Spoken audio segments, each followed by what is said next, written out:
If y'all don't know, the 2 is easily my favorite event in all of track and field. And even though I've grown into more of a 400 runner now, the 200 is always going to be my baby and always going to be my favorite job. It's also the most enjoyable race to watch in my opinion, and with the Olympic trials for it starting today, I figured I better get my predictions out the way early. Now, obviously, I'm making this video before I watch the trials or before the trials are even complete, so some of these athletes may be switched out or they might not reach the times that I predict them as, or they might surpass them, who knows.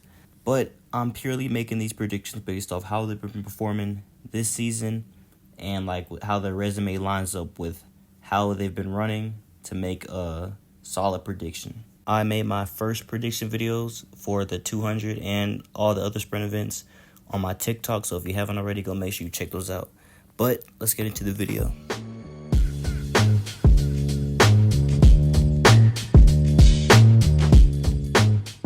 So to start us off, our honorable mention is going to be Joseph Fahnbulleh for 5th place.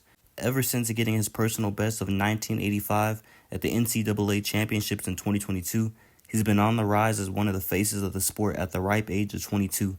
His long stride and late race surge make him a serious competitor. Fahnbulleh has consistently demonstrated his ability to perform under pressure, which I really think is one of the crucial things at a big stage, especially one as big as the Olympics, you know?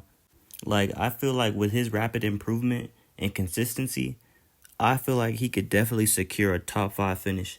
And I predict he'll come in 5th with a time of 1990. Not a PR, but a respectable time.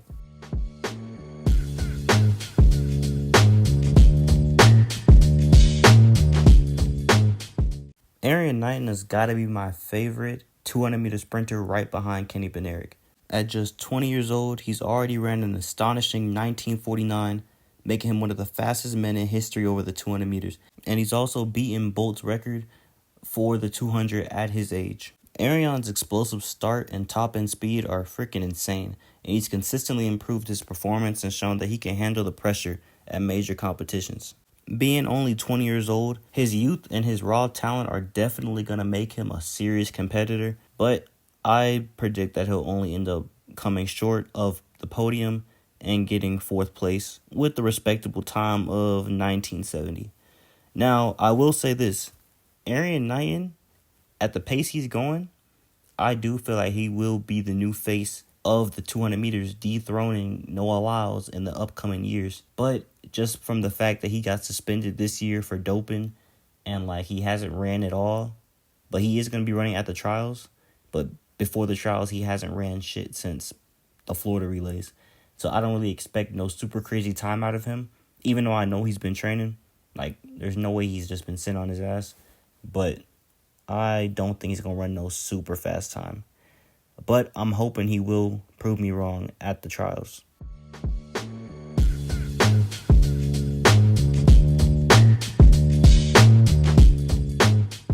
Leilon Tobu has definitely become a star since last season. Like, I've never seen somebody just come out of nowhere damn near.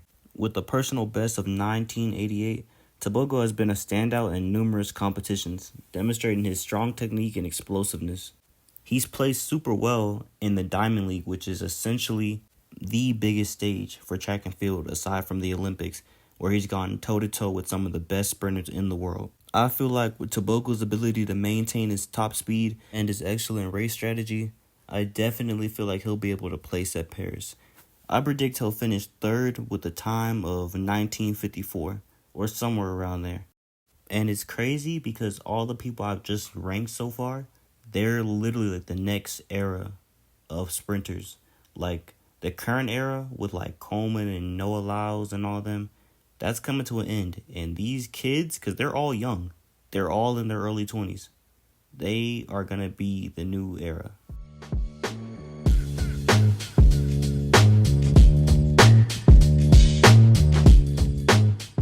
By this point, it's no secret that Kung Fu Kenny is my all-time favorite 200-meter sprinter, and really my favorite sprinter in general. And I'll probably end up making a video analysis on why you can be a GOAT without necessarily being the greatest, with him being the focal point of that video. But with the personal best of 1988 and placing 2nd in the 100-meter finals at the Olympic trials, I definitely can see him placing 2nd. And it's not a secret to nobody who I've got favored for first place, but Kenny is super underrated at being a thorn in his side, because if you watch track and have been watching it for the past year or a couple years or whatever, or really the past few years, you can see that he's the person who's been like the closest to him for real, like consistently. I believe that Kenny will come around with second place at a time of like 1942, somewhere in that range, which is a huge PR drop for him. But I feel like with the way he was competing in the finals for the 100, I feel like that newfound speed is definitely going to help him achieve this new PR.